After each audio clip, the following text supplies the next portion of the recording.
Hello, hello. Welcome to this week's Profit Maximizer Moment. My name is Wayne Belisle. I'm a CPA in El Paso, Texas. I have my own firm since 1991. I'll let you do the math. 20, 35 years. Wow. Shoot. And I've been a CPA since 1977. So I've done this a long time. Anyway, so we're going to talk today about discounting. All right. How does it happen? I've had it happen too. We're sitting there, you spend some time, you've had a couple, three meetings with people, with a prospect, and you present your proposal, and they push back. They go, yeah, price is a little higher than I intended. So your first reaction, I've done it, and I've been watching business owners since 1975, because I started working in a CPA firm when I was in college, mainly with business owners. And over that time frame, I've seen business owners do the same thing I've done, which is, okay, I'll drop the price 10%. Doesn't sound like a big thing, but they say yes. You get the sale. Everything's good. It's a great day. Problem. Well, the problem is it's not a 10% cost. Okay. It always costs you more than the discount itself. Discount looks like it's 10% right off the top, but the real cost is much bigger than that, because it shows up in three places. It shows up in your margin on your sales. We're going to go into that in a minute. It also shows up, I found, on the expectation that you let the customer know that you're negotiable. So they're going to do that on every sale. Like next year, you're going to talk about it. Now, does that mean you can't help people? I'll do a tax return. I have a standard fee. But if I have somebody who I'm seeing their tax return, I had somebody yesterday, they're struggling. They're getting back on their feet. I'll tell them, I'm gonna help you out. Okay. I put my full fee on the invoice and put a discount in there and say, this once we get the problem fixed, get you back on your feet, this is going to be your price, plus it goes up every year. All right. So, I make sure they understand. So that's problem number two, though, if you don't do that. And it should be, like I said, I'll pick one or two people that I want to try to help. I think they have a decent business. They've just done some things wrong, and we're straightening them out. So, okay. The third problem you run into is you're sending the signal that you don't think you're worth what you originally put on the invoice. Bad. All three of those are bad. All right. So let's talk about them one at a time. Because the real math, let's take something simple. All right. Let's say I'm going to charge $10,000 for the work. And my cost, I don't care if you're selling something or selling a physical product, or you're selling a service, you have a cost. All right. If I'm selling a service, I have employees, I have the cost of my time. If I'm working on this client, I'm not working on somebody else who could pay. All right. So I have a certain amount of capacity that I can do. All right. So what's that cost? So let's say that cost is $6,000. So my margin is $4,000. What is the margin? Margin is my sales price minus my cost to deliver. Here's my margin. That's it. All right. Now that margin goes to pay things like taxes, rent, and utilities, internet, all the other stuff that has nothing to do with delivering the cost of the product, but is part of the cost of putting, of having a business. Okay. Now the problem is I gave a 10% discount. Okay. So what ended up happening? I reduced my margin from 4,000 to 3,000, which is not a 10% off the top. It's a 25% drop. 1,000 out of the 4,000 I was going to make, I made 3,000. So that 1,000 out of 4,000 is a 25% drop in profit. Profit is the only number that matters as a business owner. Got to say that 1,000 times until everybody gets it. The only number that matters is not sales, but how much you take home. Because you got to be, sales doesn't count.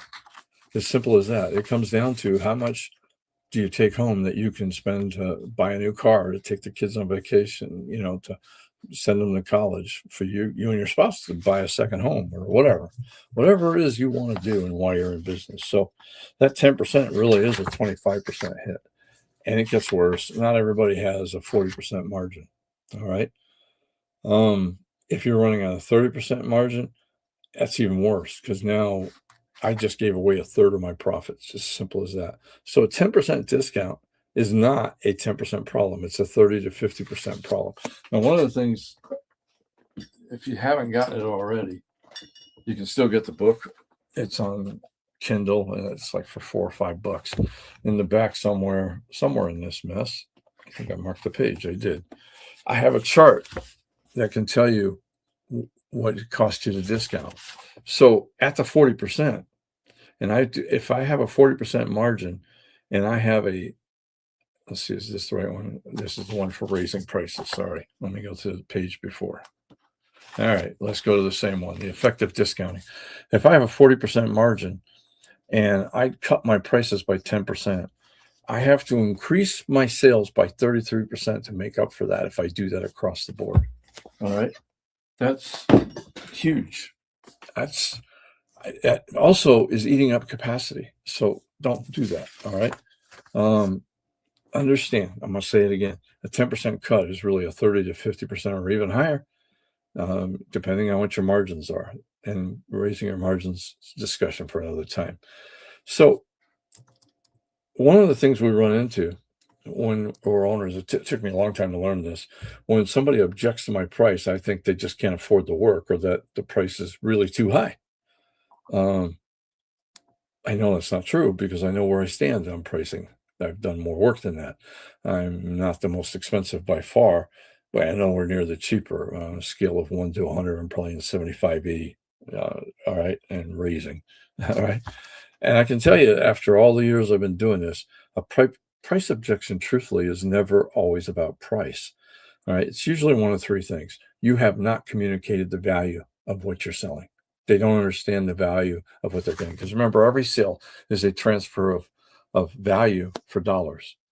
If a price objection often is like, well, I'm going to pay you $10,000, but I don't feel like I'm getting $10,000 in value back. Could be. That's one of the main things and it's the only thing as a business owner we often think about. All right. So you need to make sure that you reinforce and always be selling value before, during, and after the sale, the value that they got. All right.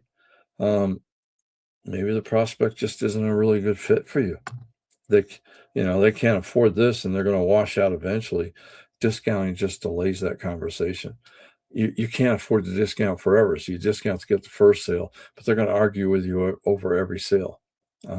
New customer almost always take a discount because a deposit. Because if they're going to argue over the deposit, they're probably going to argue over every bill. All right. So they're just not a good fit for your model and what you're doing. Taking somebody who doesn't fit your model, and boy, have I done this. We've all done this. You start a business, you have no customers. Every customer you'll take because you have no customers. Problem with that is it becomes a habit. At some point, you need to stop doing that. It took me way too long to learn to stop doing what you do when you first start and taking every customer and start taking the right customers. So that's the second problem. They may not be a good fit for you. I now spend more time interviewing the customers. I'm interviewing them as much, if not more than what they're interviewing me. And the third thing is they may be just testing you to see if you cave. A lot of cultures are like that. They want to negotiate. I don't. Okay, not entirely true. We'll get to that in a minute. All right. If you drop the price the first time, guarantee they're going to push you every time. Okay. So in all three cases, dropping the price is the wrong move. It's simple as that. It actively makes things worse. So what do I do when somebody says, yeah, I got that price? Well, first thing is ask them a question to see if they understood the value. So like, help me understand, what are you comparing my price to?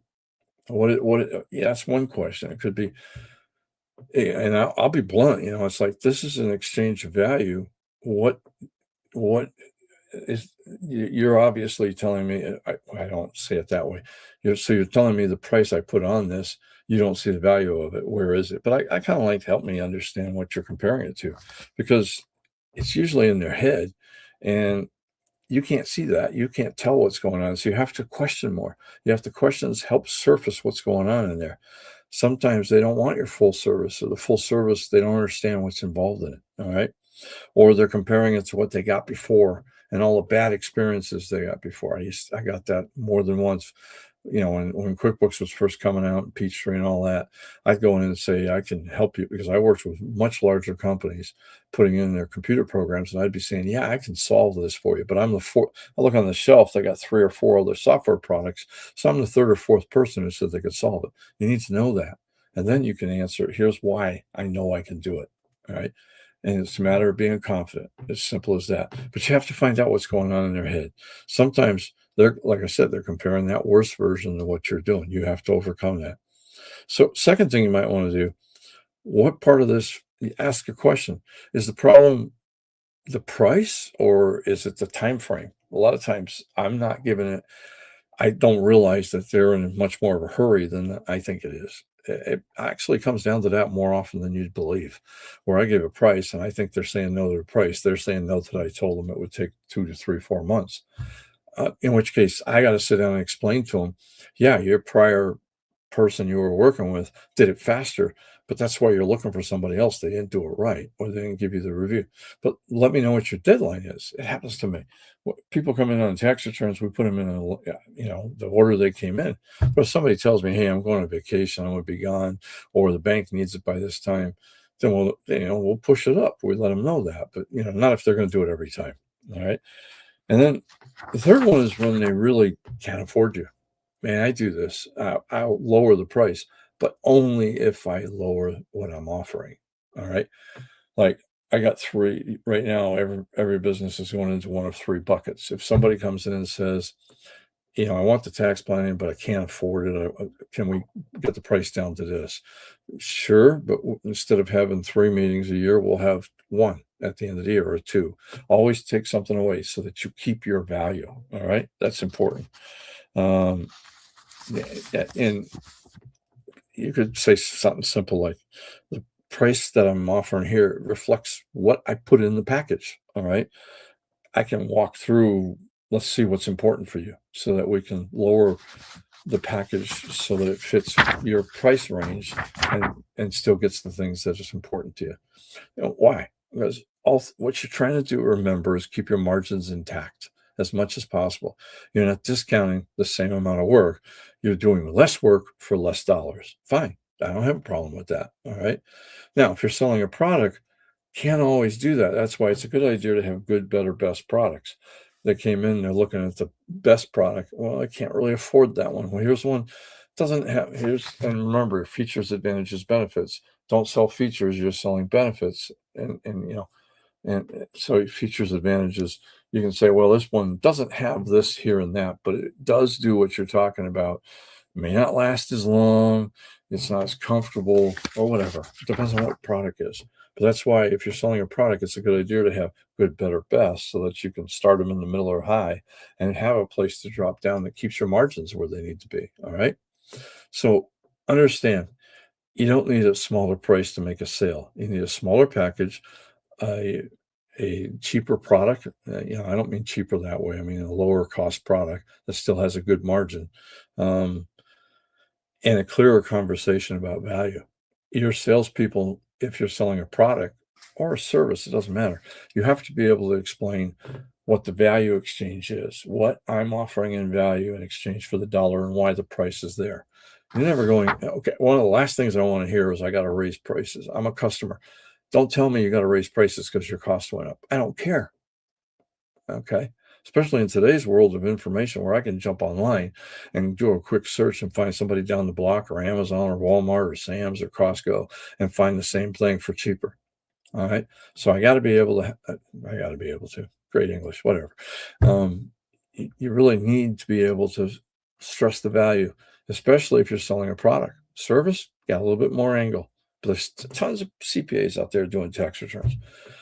It goes back to what I've said more than once in other videos. You need to be able to answer the question, why, out of all the choices that the customer has, including doing nothing, should they choose you? And that's your value proposition. Okay. So this kind of feels like a sales tool. I'm going to recap this a little bit, but it's really a profit problem. If you're discounting all the time, you're giving away profit. And even if you get the sales, remember, you took this person. I talk you down into lowering your price. And then the next day, George comes in, whoever George is, and is willing to pay full price, but you've just given away part of your capacity to me for less. All right. So even if you get the sale, having less capacity, you're working harder for less. It's a common complaint I get. Okay. So you don't need to close every deal.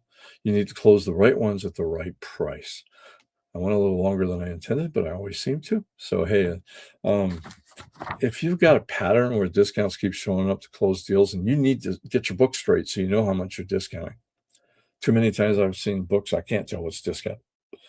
I make sure that if I'm giving a discount for any reason, I have the full price on there on the invoice minus a discount. I'll give a military discount, that type of thing, so I can see what they are.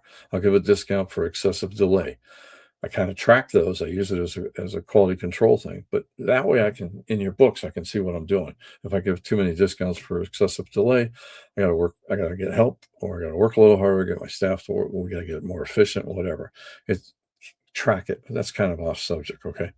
But if you're having trouble with that and you want to know where profit's leaking, schedule a profit clarity call with me. Again, go to waynebelisle.com/clarity, and that should take you to my calendar, and schedule a 30-minute call. I'm not going to charge you for it. Love to talk to business owners. That's what I've been doing my whole life. It's what I enjoy doing. All right. That's why we're starting to do the course again. We're on week 8. So when we finish this one, we'll do another one September, October. I want to try to do it at least twice a year. Hey, until next time, this is Wayne Belisle saying, let's make this our most profitable year ever. God bless. See you at church. Have a great 4th of July weekend. Stay safe.